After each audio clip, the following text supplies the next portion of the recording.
Okay, let's get some clarity because we have fumbled the ball as men for whatever our reasons are. But it doesn't matter because we're going to fix it because that's what men do. When they make mistakes, they fix it. So, where have we dropped the ball and in what way am I talking about? Well, we've dropped the relationship ball because we have turned women into objects of sexual gratification and also a domestic enslavement. And this has, of course, distorted the view on marriage and the purpose of its foundation and its institution. So, we want women to be traditional housewives when I submit that we ourselves are not traditional husbands, because a husband does more than simply, work and provide a house and make children. There's so much more to a man than that, and certainly so much more to a woman than just, having sex with her, having kids, and her doing domestic work. Not to say that that's not her role or there's anything wrong with anyone who does it, but when we laser focus all of our attention on such limited qualities of even a human being in general, we will not have a pleasant outcome on what we consider relationships and marriages, and we won't get along with one another. Okay, so men have objectified women and said, "Hey, listen, I'm a man. I can protect. I can provide food and housing and shelter. What do you have to offer?" I want sex, basically, is the premise. I want sex, and I want you to do what I say to do, and just be okay with whatever's going on to a reasonable extent, because I'm the man. And if you don't like it, you can leave and be lonely. Uh, but of course, you should stay because I can provide you this lifestyle. And we think that this narrative is acceptable, when in all actuality, it's not, because the narrative is lacking one major, huge component in the man's life, which is God. See, God has structured us human beings on how we should function, and our roles in relationships and marriages with one another. And God has always incorporated himself into the mix, so much so that he says that he is the head of your relationship, he is the head of your marriage. That God himself said that he himself is the head. So, the man is not the leader, the woman is not the leader, God is the leader, and there is only one God. There is truly only one leader. um, but God has been generous enough to share his power and responsibility in creation, and allowing us to take on the responsibility of our individual roles in marriage and relationships to assist in life's creation. Okay, so man needs to be looking up to God.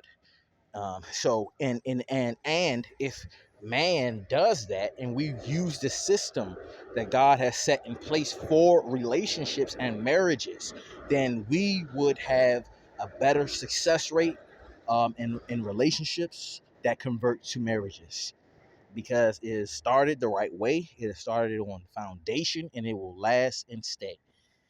So um, or should I say, the likelihood of it lasting and staying is way higher than to just start it off of carnal desires, whether it's security, whether it's sexual gratification, whether it's companionship. These are all carnal desires at the end of the day.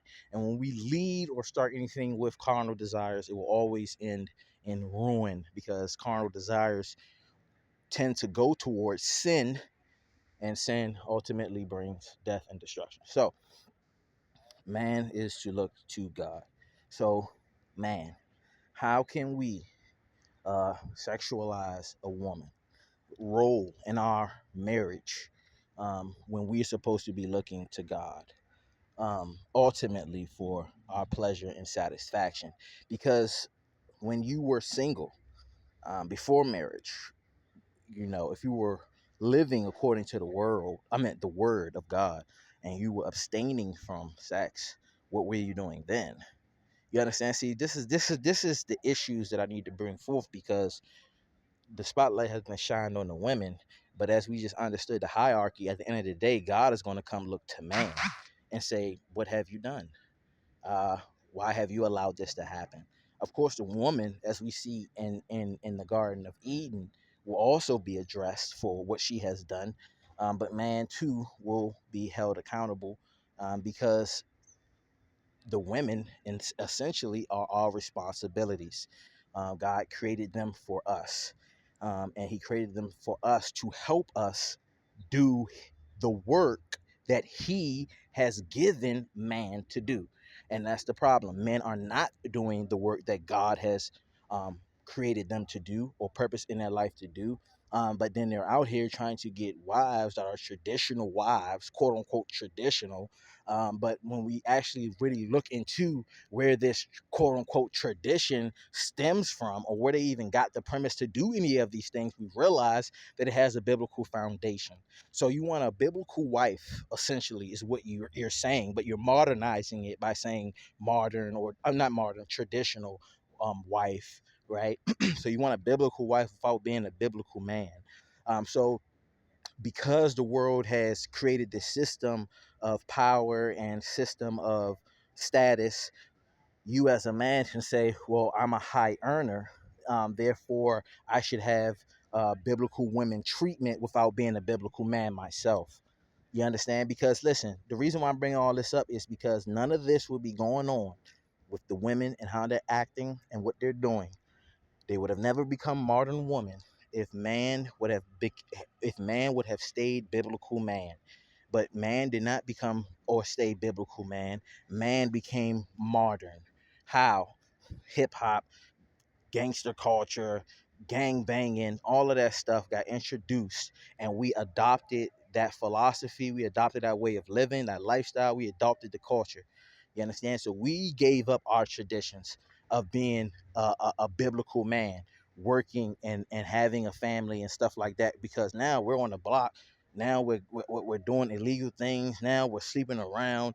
Now we're getting, all of these things because we're living this lifestyle. So then, you know, and I want to take it away from the streets because everybody didn't grow up in the streets. But I'm saying the point is, if you're a man and you went with the world system, go to school, go to college, get a degree, retire, all that stuff, and God was never incorporated in your overall plan. God wasn't incorporated in it. You didn't say, I'm going to go to school for God. I'm going to do this for God. You know what I'm saying? You didn't incorporate him in it.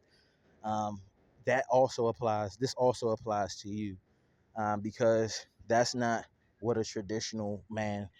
I'm sorry, that's not what a biblical man just focus on. Yes, as a man, you need to provide. Yes, as a man, you need to work, but you should have a focal point as a man. And God had always said that I am the focal point on which man needs to be staring at. So if you were staring at bachelor degree, PhDs, or you were staring at house and comfortable lifestyle, that's what motivated you to do what you did. It wasn't God that told you and inspired you to do what you did. It was what you wanted and your desires. That's what inspired you to do what you did. So that's why, again, I know I said a lot, but I hope you guys are following. I thank you all for listening. But it needs to be addressed because that's how the problem is going to be fixed. As a medical missionary, we look to ascertain the cause. We look for what is causing, not what the symptom is. Okay, so we can see modern women. We can see that there's tension between us as a race of people when it comes to dating. That's the symptoms. Let's get down to why. And some have, I believe, attempted, but they look at the women and say, well, women, um, it's because you're not traditional housewives anymore, and that's cool. It's a fair argument, and in some ways it's true.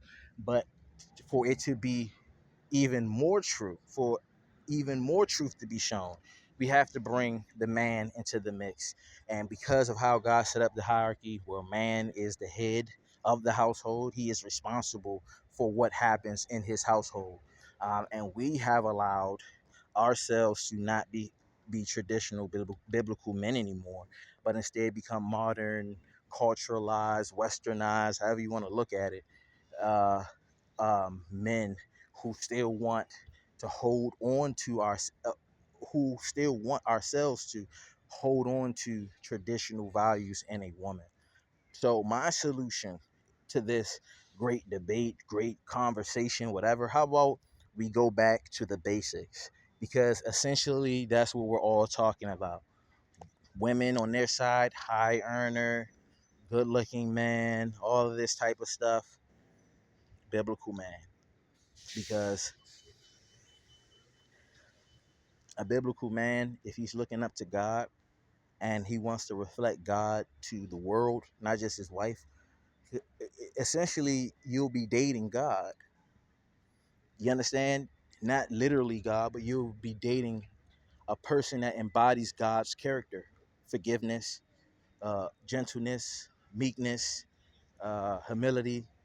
This is the caliber of man that you'll be dealing with. And if God is indeed with this man and in his life, he will be blessed and prosperous in all that he does. So you might not have yourself necessarily a quote unquote high earner, but you will have a man who is blessed by God and who God will not see lacking for anything.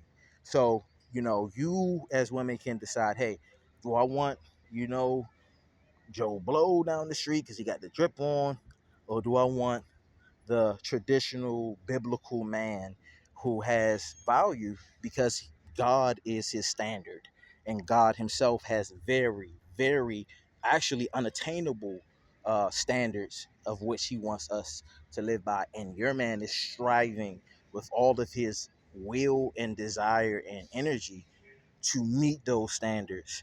And so when you even look a little into that, you see how God requires us to deal with one another, even our enemies. So if you have a man who is trying to uphold these standards, to turn the other cheek, to let God say, hey, I shall avenge thee. I will fight your battles. Hold your peace.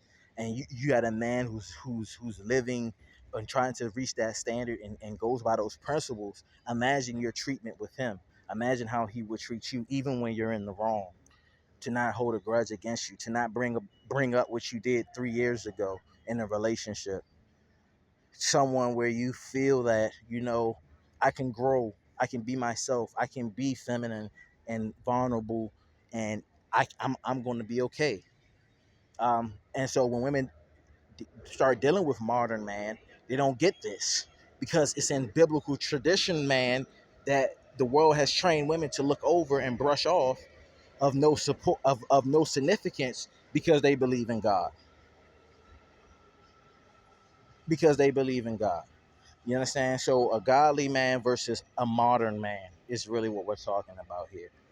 You know what I'm saying? And then for the men, you say, hey, you know, you might got somebody who's a throat goat. You might got somebody who know how to ride all that. You might got somebody who won't do everything you say, X, Y, and Z. But at the end of the day, are you going to marry this person? Are you going to bring children into the world with this person? Are you going to start and create a legacy with this person? Are you going to be honoring God in this marriage with this person? This is what you as a man need to be asking yourself when you're dealing with all of your options out there, because you can go get one that's busting out the bando, but she might just have a Jezebel spirit in her. And so while you're enjoying yourself with her, doing spiritual things, because that's what sex is, and you're contaminating yourself, you're putting yourself in a worse spiritual state, you're destroying opportunities that could come your way. You're destroying yourself. So that's your pros and cons. You can go try to find a modern woman who looks good. She got all the drip on. She's doing this. She's a boss chick and all this and all that, and godless. You know what I'm saying? Godless. She's worldly. You know what I'm saying? If you open up the Bible and you look at the Bible standard of how women should be, and you compare her to it, she won't qualify. You know what I'm saying? But if you compare her to the world standard of how women should be and look and act and conduct themselves with men, she probably will pass the test. So ask yourself, men, what test do I want my woman to pass? Do I want her to pass the world's test, slim, thick, bussing, do whatever I say, allow me to cheat on her, whatever, just do whatever. You know what I'm saying? Just whatever. You want that, and deal with a godless woman who women cheat to, women lie to, so you're gonna be lied, cheated on. You're gonna have a hard time. She's not gonna be agreeable. She's It's always going to be what Solomon said in Proverbs. It's better to be on the house on a rooftop alone than to be in the house with a clamorous woman. You're not going to have any peace. It's going to be miserable because that's the spirit that's in her. You feel me? And that's the spirit that you're allowing to be in your house because you want pleasure from her. So these are all things that we need to think about. And I just hope that we do. I hope that I do because I'm going to listen to this video. 'Cause I need to grow myself personally. And, I just want to encourage other people to try as well. So with all that being said, thank you guys for watching. God bless. Peace be unto you.